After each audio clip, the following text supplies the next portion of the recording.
అంటాడు. ఫస్ట్ వీడు కల్తీ కొనడం మాంటాడా? తక్కువ రేట్ ఏది ఉంటే అది కావాలనుకున్నప్పుడు కల్తే కదా అవుతుంది మరి, అవునా? దేవతలందరికీ మనం ఏమిస్తున్నాం? కృష్ణ పరమాత్ముడు ఒక మాట చెప్పాడు గీతలు, దేవాన్ భావయతానేన తే దేవా భావయంతువః పరస్పరం భావయంతః శ్రేయః పరమవాప్స్యత అంటాడు. అంటే దేవతలు మనుషులు ఇచ్చి పుచ్చుకోవాలి. అంటే వీళ్ళు నెయ్యి పూజ ఇత్యాదులు అన్ని దేవతలకు సమర్పిస్తే దేవతలు మంచి వర్షాలు కురిపించి మనకి వాయు కాలుష్యం, నీటి కాలుష్యం ఇత్యాది కాలుష్యం లేకుండా మనల్ని అనుగ్రహిస్తారు అని. మనం దేవతలకు ఇచ్చేదే కలుషితమైంది ఇస్తున్నాం అనుకోండి.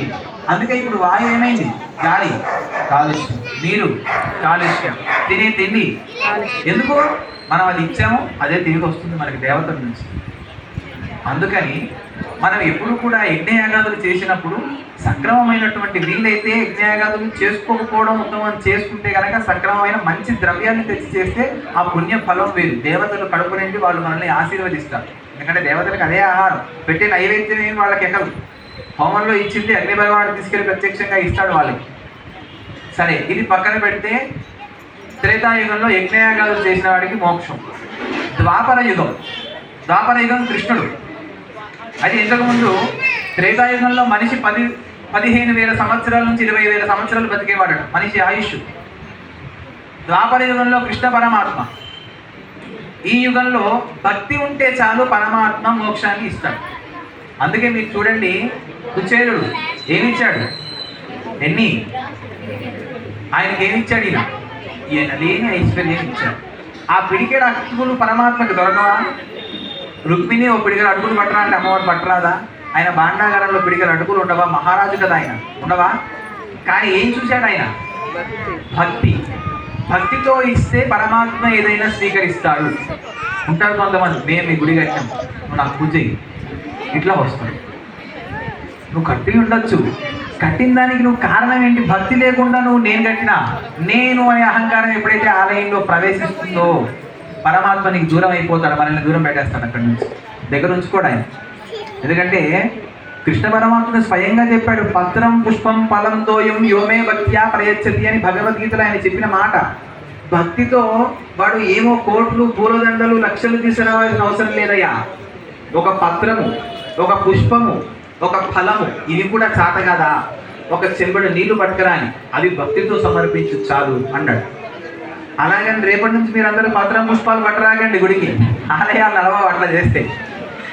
ఉన్నవాడు ఉన్నట్టుగా తేవాలి. దాని అర్థం ఏంటంటే చాతగాని వాడు అన్న. అందుకని ఏం చాతగాని వాడు భక్తితో ఈ పట్టుకు వచ్చినా చాలు. మనకు అన్ని చాతనైన ఆయన అది చెప్పాడు కదా అని పత్రం పుష్పం తెస్తే కుదరదు అక్కడ. మనకు చాతనైంది మన శక్తి కొలది మనం ఏం చేయాలో అది చేయాలి పరమాత్మకి. కాబట్టి ఇది భక్తి. అప్పుడు కృష్ణ పరమాత్మ ద్వారకా నగరాన్ని 5,000 సంవత్సరాలు పరిపాలించాడట. అంటే దీన్ని బట్టి మనకేం తెలుస్తుంది? మనిషి 10,000 సంవత్సరాలు బతికేవాడు ఇంచుమించుగా ద్వాపర యుగంలో. కలియుగంలో ఎన్నేళ్ళు బతుకుతున్నారండి? భగవంతుడు అసలు మనిషికి ఇచ్చిన ఆయుష్ ఎంత తెలుసా? 120 సంవత్సరాలు కలియుగంలో. అది మెల్లిగా 100కి వచ్చింది, 100కి 80కి వచ్చింది, 80 ఇప్పుడు 60 నుంచి 80 మధ్యలో నడుస్తుంది. ఇంకా ఫిగర్ అది థాట్ అవుట్ అవ్వలేదు. ఇప్పుడు నడుస్తుంది 60 నుంచి 80, అవునా? మరి ఈ 60 ఒక 70 ఏళ్ళు అనుకోండి. సపోజ్ 70 ఏళ్ళ జీవితంలో 35 ఏళ్ళు రాత్రే గడుస్తుందిగా మనకి, ఇంకో 35 ఏళ్ళు మిగిలింది. ఆ 35 ఏళ్ళు పగల్లో మనం మన నిత్యకృత్య కర్మలు తీర్చుకొని, పళ్ళు తోముకొని, మనం తయారుగాను, మనం బట్టలు వేసుకొని, మనం మనం దాగా ఎంత కూడా ఒక 20 ఏళ్ళు వెళ్ళిపోయింది. ఇంకో 15 మనం పెళ్లి చేసుకోవాలి, పిల్లల్ని కనాలి, వారిని ఉద్ధరణకై మళ్ళీ కష్టపడి సంపాదించాలి, ఇటు తల్లిదండ్రుల్ని చూసుకోవాలి. ఈ సంసార బాధ్యతలన్నీ మోసేటటువంటి దీంట్లోనే మీకు ఇంకా 15 ఏళ్ళు దాదాపు వెళ్ళిపోతుంది. అందులో ఇక మీరు భగవంతుని పూజ చేసే అవకాశం ఉంటుంది ఎక్కడైనా? సమయం ఉంటుందా? ముందు ఉండదు. మరి ఈ సమయం లేనటువంటి ఈ జీవితంలో వీళ్ళు యజ్ఞయాగాదులు ఏం చేస్తారు? తపస్సులు ఏం చేస్తారు? భక్తి ఎక్కడ ప్రదర్శించగలుగుతారు? పరమాత్మ ఇదేమైనా నీకు న్యాయంగా ఉందా అని అడిగిందట అమ్మవారు. ఎందుకంటే తల్లి ఎప్పుడు పిల్లల వైపు నుంచి వకాలతు పుచ్చుకుంటుంది తండ్రి దగ్గర, అవునా? అలాగా అమ్మవారు అడిగితే పరమాత్మ అన్నాడు, కలి సరేలే నువ్వు అడుగుతున్నావు కాబట్టి, కలిలో వాళ్ళ ఆయుష్ కూడా తక్కువ కాబట్టి కలవు నామ సంకీర్తనం అన్నాడు. కలియుగంలో నామ సంకీర్తనం చేస్తే మోక్షం ఇచ్చేస్తాను పో అన్నాడు. మరి ఈ నామ సంకీర్తన ఎలా చేయాలయ్యా అంటే ఒక ఆలవాట్లు చెప్తూ ఉంటాడు మనకి, ప్రాణ ప్రయాణ సమయే కపవాత విత్తై మన శరీరంలో నుంచి ఆత్మ వెళ్ళిపోయి చనిపోయే సమయం వచ్చినప్పుడు హాస్పిటల్ అడ్మిట్ అవుతాడండి ఒకడు.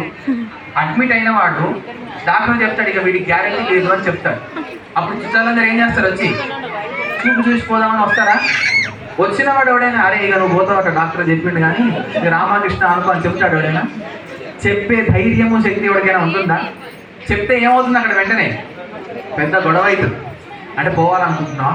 అటు పోతాడని తెలుసు వీడికి కూడా, కానీ నువ్వు పోవాలనుకుంటున్నావా అంటే నీకు ఏమైనా ద్రోహం చేసినా గొడవ అవుతుంది. ఎవరైనా చెప్పి గుర్తు చేస్తారా రామా అనుకోరా అని? పోనీ నీ అంతా నీకు గుర్తొస్తుందా? నొప్పి అమ్మా అయ్యా అబ్బా నీ నొప్పులు నీకే ఉంటాయి. పరమాత్మ ఇక్కడ గుర్తొస్తాడు కనుక నీకు రాడు. మరి ఏం చేయాలి?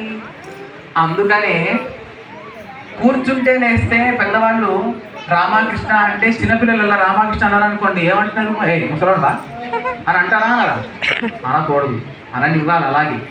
ఎందుకంటే వాడు కూర్చుంటే లేస్తే రామకృష్ణ అన్నప్పుడు నొప్పులో పడ్డప్పుడు ఎవరైనా గుర్తు చేయాల్సిన అవసరం ఉంటుందా?